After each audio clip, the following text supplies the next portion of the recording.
કરમસદ આણંદ મહાનગરપાલિકાએ રોડ ઉપર બનાવેલા પીરા પટ્ટામાં કોન્ટ્રાક્ટરે આચરેલો ભ્રષ્ટાચાર ચોમાસાના પ્રથમ વરસાદમાં જ દેખાઈ આવ્યો છે. આર્ય સમાજથી ડીએન જવાની ચોકડી પહેલાં જ મારેલા પીળા પટ્ટા જે થોડા સમય પહેલાં જ બનાવવામાં આવ્યા હતા, જે રંગોળીની જેમ વેડ વિખેર થઈ ગયા છે. તો શું આ મટીરિયલ નબળું હશે કે પછી દેખાડા પૂરતું જ જેમ ઘણા બધા બ્યુટિફિકેશનો વેર વિખેર બની જાય છે તેમ આ પણ બિલ પાસ થવા સુધી તેની ગેરંટી વોરંટી હશે?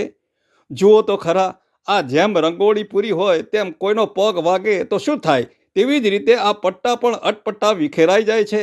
કદાચ ઉપલા અધિકારીઓને પૂછીએ તો જવાબ આપશે કે આ પટ્ટા પણ હજુ પાક્કા નથી બનાવ્યા, તેનું ટેસ્ટિંગ ચાલે છે.